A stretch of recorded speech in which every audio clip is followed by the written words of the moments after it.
Polity पढ़ रहे होंगे, आप संविधान कॉन्स्टिट्यूशन पढ़ रहे होंगे, उस समय आपको बोरिंग तो मैं फील नहीं होने दूंगा। तो कैसे चीजों को समझना है, दैनिक जीवन में उसको उतारना है। देखिए, आप कुछ ना हो, कम से कम संविधान हमें सिर्फ परीक्षा की दृष्टि से ही नहीं, संविधान हमको इसलिए भी पढ़ना चाहिए, पॉलिटी हमको इसलिए भी पढ़नी चाहिए कि कम से कम हम अपने अधिकारों को तो जाने। सिर्फ अधिकारों ही को ही क्यों, हम अपने कर्तव्यों को तो जाने।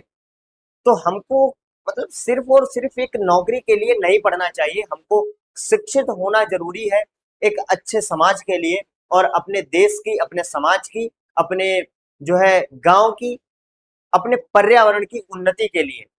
तो नौकरी एक पार्ट है, निश्चित ही वो एक समय की मांग है, एक बहुत बड़ी जरूरत है, लेकिन शिक्षा शिक्षा के लिए ग्रहण करनी चाहिए, एक अच्छा इंसान बनने के लिए।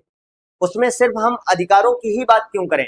अभी हम आपको पढ़ाएंगे जो हमारे कर्तव्य हैं, मूल कर्तव्य। अधिकारों के लिए तो हम लड़ते हैं, जितना हम अपने अधिकारों के लिए लड़ते हैं, क्या साथी कभी हम उतना ही ध्यान अपने कर्तव्यों पर लगाया है?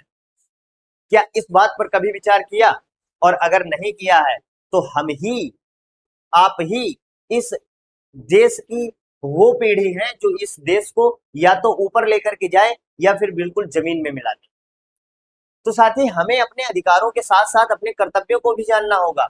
हमें जानना होगा अपने उस सच्चे इतिहास को, जहां हमारे पूर्वजों ने अपना खून बहाकर, पसीने की तरह खून बहा करके हमको इस स्थिति में ला करके खड़ा किया है।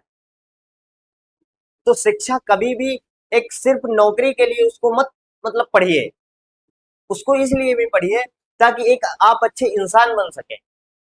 चलिए, खैर, क्या हमने बताया भाई राज्य व्यवस्था क्या है, कि नियमों और कानूनों को लागू कराना ही राज्य व्यवस्था है। अच्छा, अब राज्य व्यवस्था भाई हो लागू कैसे हो सकती है, ये भी तो जानना जरूरी है। भाई आप कहेंगे कि हमको खीर खानी है, अब खीर से आप बता दो भाई, खीर भवानी मंदिर कहाँ है। चलिए, खीर खानी है तो खीर के लिए हमें आवश्यक क्या है? खीर के लिए हमें आवश्यक है कि भाई सबसे पहले तो हमारे यहाँ या तो चूल्हा हो या फिर गैस हो। फिर उसके बाद अगर हमारे पास सिलेंडर और गैस है तो सिलेंडर में गैस होनी चाहिए। चूल्हा है तो उसके लिए हमारे पास ईंधन होना चाहिए जलाने के लिए। फिर हमारे पास एक पात्र होना चाहिए, एक बर्तन होना चाहिए, जिसमें हम फिर दूध होना चाहिए। फिर दूध होने के बाद में चीनी भी होनी आवश्यक है।